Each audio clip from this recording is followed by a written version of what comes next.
Maintenant, je donne la parole au distingué représentant du Haïti pour introduire le discours du chef de gouvernement.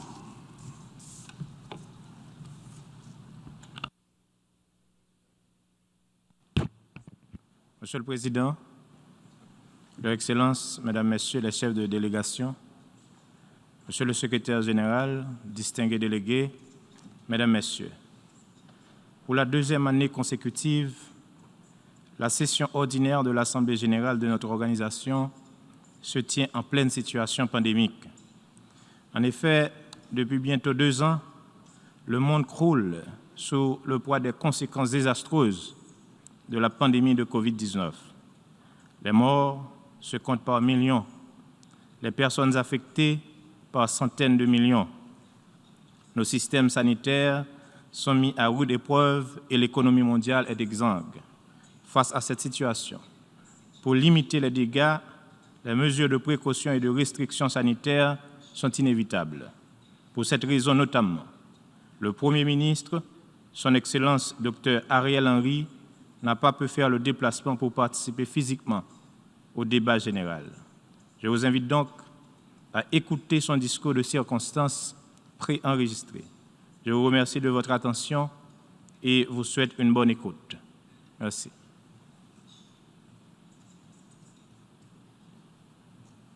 Monsieur le Président de l'Assemblée générale, Monsieur le Secrétaire général, Excellences, Mesdames, Messieurs les ambassadeurs, distingués délégués,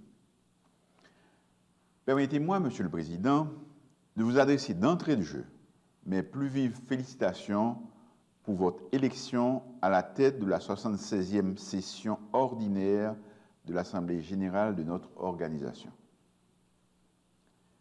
J'exprime également mes félicitations aux membres du bureau. Soyez assurés du soutien complet de la délégation haïtienne pour la pleine réussite de nos travaux.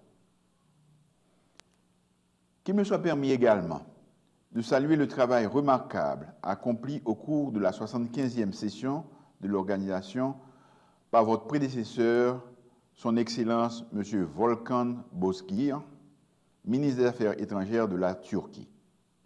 Il a su conduire les travaux avec dextérité et leadership, malgré les contraintes imposées par la pandémie Covid-19. Il me plaît de renouveler mes félicitations au secrétaire général des Nations Unies, M. Antonio Guterres, pour sa réélection à la tête de l'organisation. Ce n'est pas par hasard que les États membres vous ont accordé un second mandat qui, j'en suis convaincu, sera couronné de succès.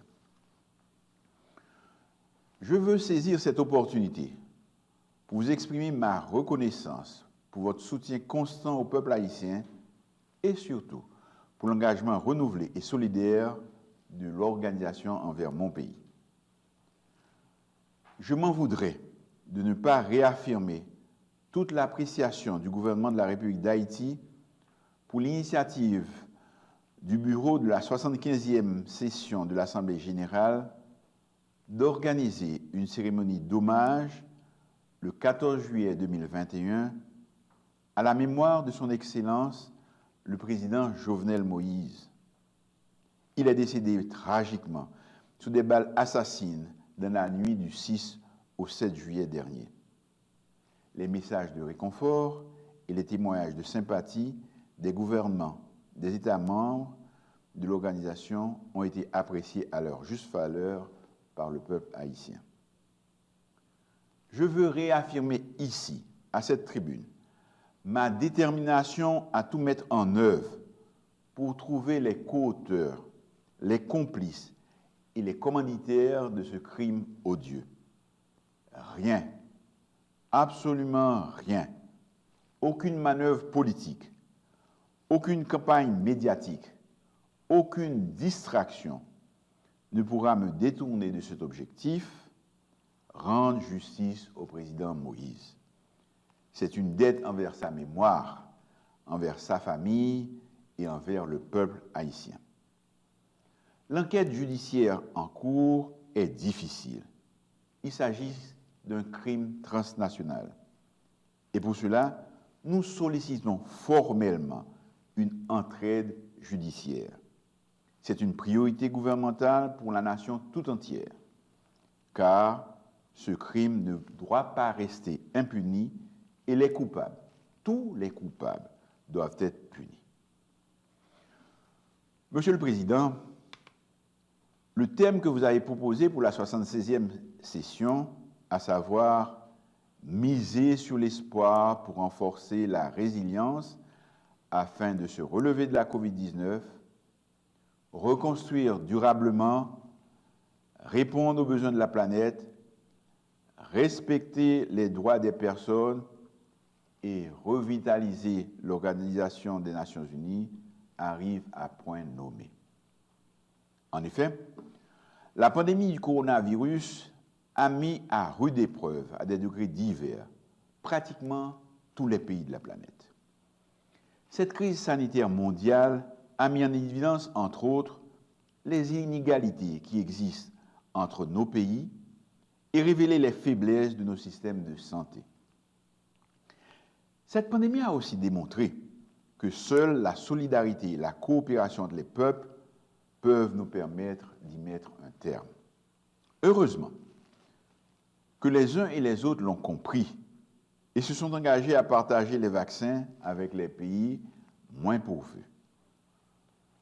Le programme COVAX de l'Organisation mondiale de la santé ainsi que les actions bilatérales de solidarité à l'échelle de la planète donnent l'espoir que tous ensemble, nous pourrons arriver à vaincre cette maladie.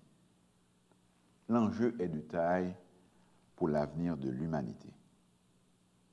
Monsieur le Président, le maintien de la paix et de la sécurité internationale demeure l'un des objectifs prioritaires de l'Organisation des Nations Unies depuis sa création.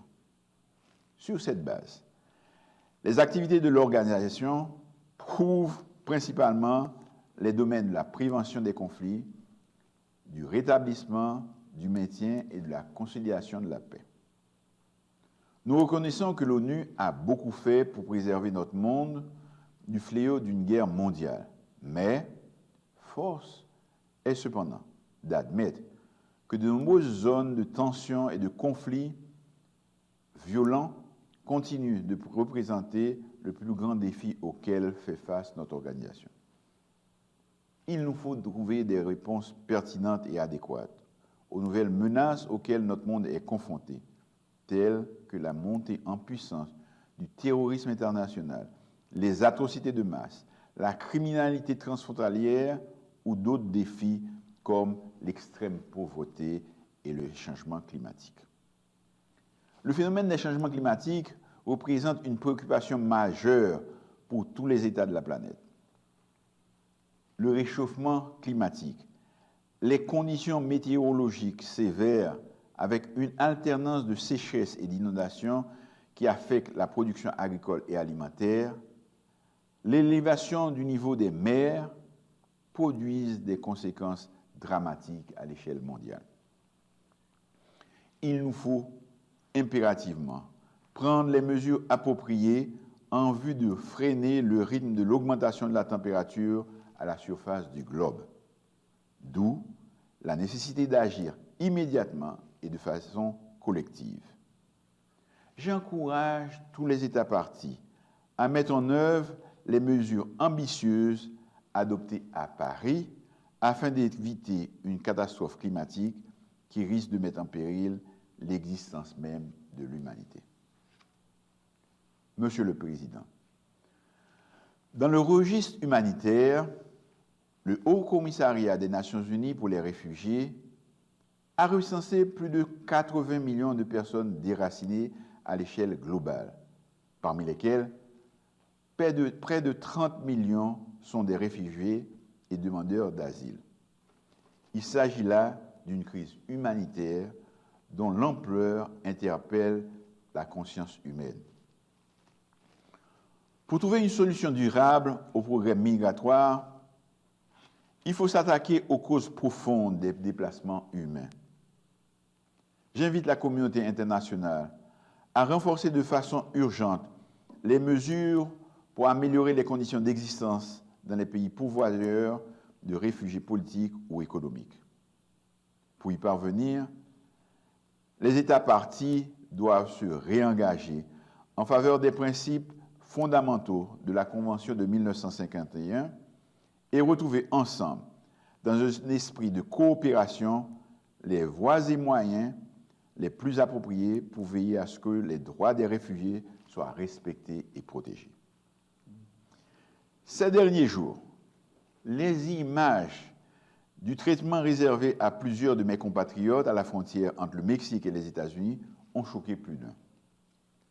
Sans vouloir contester le droit d'un État souverain de contrôler l'accession d'étrangers à son territoire ou de renvoyer dans leur pays d'origine ceux qui y pénètrent illégalement, nous croyons que beaucoup de pays aujourd'hui prospères ont été construits par des vagues successives de migrants et de réfugiés. Ce problème des migrants doit nous rappeler que les êtres humains, les pères et les mères de famille, vont toujours fuir la misère et les conflits et chercher à offrir de meilleures conditions de vie à leur progéniture. Les migrations vont continuer tant qu'il y aura sur notre planète des zones de prospérité, tandis que la majeure partie de la population mondiale vit dans la précarité, parfois extrême, sans perspective d'une vie meilleure. Monsieur le Président, il est à rappeler que la diplomatie multilatérale, dans le cadre de l'Organisation des Nations Unies, façonne notre monde depuis plus de 75 ans et constitue de plus en plus un pôle incontournable des relations entre les États. En effet, si des progrès considérables ont été réalisés par rapport aux aspirations initiales de paix et de sécurité internationale, de justice et de prospérité pour tous, c'est grâce à l'engagement collectif et un système permanent de dialogue et de concertation que les acteurs étatiques parviennent généralement à des solutions négociées pour résoudre leurs différends. Toutefois, beaucoup reste encore à faire pour parvenir à ce monde idéal que nous appelons tous de nos vœux. À cet égard, aujourd'hui, plus que jamais, nous avons besoin de renforcer le système multilatéral et le rendre plus solidaire et plus efficace. Fidèle à cette tradition historique, la République d'Haïti réitère son engagement et sa volonté de continuer à œuvrer aux côtés des États membres de la communauté internationale désireux de bâtir un ordre mondial plus juste et plus équitable. Monsieur le Président, Monsieur le Secrétaire général, Excellences, Mesdames, Messieurs les ambassadeurs, distingués délégués. Cela fait un peu plus de 2 mois depuis que j'assume la fonction de Premier ministre en l'absence du président Moïse, qui m'a fait l'honneur de me désigner à ce poste seulement quelques jours avant son horrible assassinat. Dès que j'ai pris la tête du gouvernement, mon souci principal a été de tout mettre en œuvre pour faire revenir mon pays dans les meilleurs délais possibles à un fonctionnement normal des institutions démocratiques. C'était le vœu du président Moïse et c'est l'objectif qui a guidé jusqu'ici et qui continuera de guider mes actions. Certains d'entre vous ne le savent peut-être pas, mais je suis appelé à gouverner alors que la quasi-totalité des institutions démocratiques n'existent plus ou sont totalement dysfonctionnelles. Face à une telle situation, et dans le souci de résoudre les problèmes politiques majeurs auxquels le pays est confronté, notamment l'insécurité insupportable, le dysfonctionnement du pouvoir législatif, la faiblesse caractérisée du système judiciaire, j'ai dû former rapidement un gouvernement en vue de prendre en main les affaires de l'État. Mais il était évident que seul un dialogue avec les partis politiques et les acteurs organisés de la société civile pouvait permettre de dégager un consensus suffisants en vue d'assurer la stabilité sociopolitique. C'est dans cet esprit que depuis mon arrivée à la tête du gouvernement, j'ai multiplié des rencontres et des discussions avec tous les secteurs de la vie nationale, indistinctement, pour créer un climat sociopolitique apaisé, indispensable à l'organisation d'élections générales crédibles, transparentes et inclusives dans les meilleurs délais. À mon sens, il est indispensable de retourner à un fonctionnement normal des institutions en remettant la direction du pays à des élus jouissant de la confiance de la population. Il y a quelques jours, le journal officiel a publié l'accord politique pour une gouvernance apaisée et efficace de la période intérimaire que j'ai négocié et signé avec des acteurs majeurs de la classe politique, de nombreuses organisations populaires et de la société civile de tendances diverses. Cet accord prévoit la création d'un environnement sécuritaire apte à favoriser une large participation des citoyens et des citoyennes aux prochaines élections.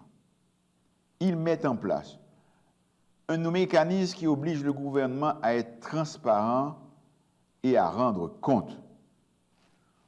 Tous les secteurs de la vie nationale auront leur mot à dire dans l'élaboration d'une constitution qui sera adoptée après une consultation populaire. Il s'agit là d'une étape importante dans le processus de rétablissement de l'état de droit et des institutions démocratiques. Malgré cette large participation, nous restons ouverts pour poursuivre les discussions afin d'étendre le consensus. Nous voulons obtenir l'adhésion d'autres compatriotes à ce projet commun visant à faire prendre à notre pays un nouveau départ. J'ai commencé les discussions avec les signataires de l'accord dans le cadre de sa mise en application et je dois les poursuivre dans les jours qui viennent. J'ai choisi la voie la plus rapide pour aller vers des élections libres, transparentes, inclusives et non partisanes. Certains souhaitent une transition plus longue, mais avec beaucoup d'autres, je crois que ce n'est pas la bonne formule. Je ne désespère pas de convaincre ceux qui sont encore réticents à rejoindre les signataires de l'accord subventionné pour que nous allions ensemble, dans la paix et dans le dialogue permanent, vers des solutions durables aux problèmes de notre pays. Monsieur le Président, à la crise politique que je viens de décrire brièvement, s'ajoutent les conséquences des catastrophes naturelles à répétition. Haïti est classé parmi les pays les plus vulnérables aux désastres naturels. Après une série de catastrophes meurtrières et dévastatrices, dont le séisme de 2010 et l'ouragan Matthew de 2016, qui ont frappé durement le pays, un puissant tremblement de terre de 7,2 a ravagé le 14 août dernier toute la presqu'île du sud de la République d'Haïti. Selon les chiffres officiels disponibles, nous avons enregistré au moins 2207 décès et 344 personnes disparues, plus de 12 268 blessés. Des milliers de maisons sont détruites ou endommagées, ainsi que des hôpitaux, des écoles, des églises, des ponts et des routes. Je veux saisir cette occasion pour saluer à nouveau l'élan spontané de solidarité de la communauté internationale qui s'est mobilisée rapidement aux côtés des autorités établies pour apporter aide et assistance aux victimes. Nous avons apprécié la visite de la secrétaire générale adjointe des Nations Unies, Madame Amina Mohamed, qui s'est rendue dans les zones affectées peu de temps après le désastre pour bien mesurer l'ampleur des dégâts et avoir une meilleure évaluation des besoins réels des personnes touchées. Je ne cite pas tous les pays et toutes les organisations qui nous sont venus en aide de peur d'en oublier. Mais sachez que tous ont droit à notre reconnaissance. Qu'il me soit permis d'inviter la communauté internationale à rester collectivement engagée aux côtés d'Haïti afin de l'aider à répondre non seulement aux besoins humanitaires immédiats, mais également pour l'accompagner dans le processus de reconstruction sur lequel mon gouvernement travaille. J'ai lancé avec nos partenaires techniques et financiers un PDNA, Post-Disaster Need Assessment. Nous devrions recevoir dans les prochaines semaines une évaluation exhaustive des besoins pour engager la reconstruction. Il nous faut reconstruire mieux et de façon plus résiliente pour mieux résister aux aléas climatiques et aux catastrophes naturelles en général. Là encore, nous comptons sur votre solidarité agissante, tant à travers les mécanismes existants que par le biais de nouveaux engagements. L'accent mis sur la reconstruction de la presqu'île du Sud ne peut ni ne doit nous faire oublier que lutter contre la pauvreté et pour la création de richesses demeure l'une des principales priorités de mon gouvernement.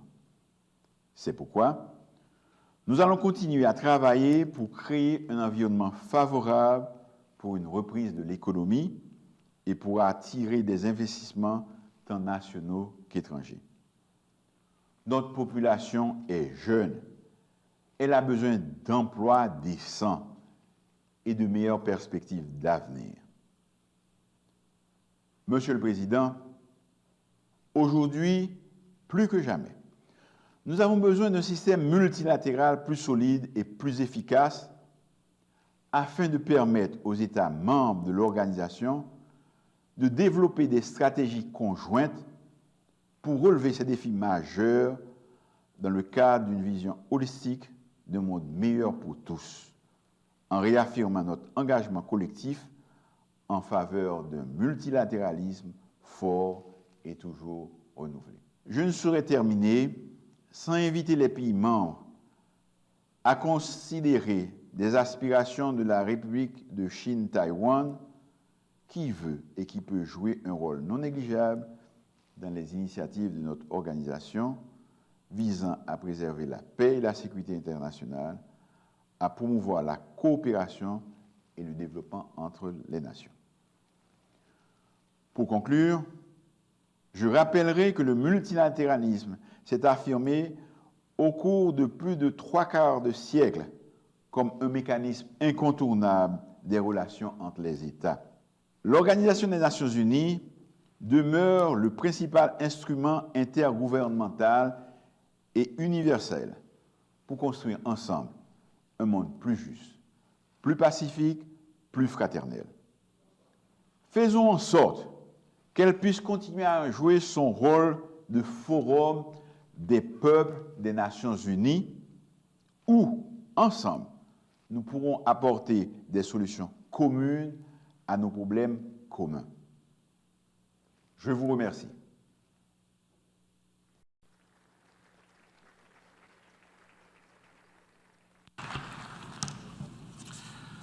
Au nom de l'Assemblée générale, je tiens à remercier le Premier ministre, ministre des Affaires sociales et du Travail de la République d'Haïti pour l'allocution qu'il vient de prononcer. I now give the floor to the distinguished representative of Malaysia to introduce an address by the head of government.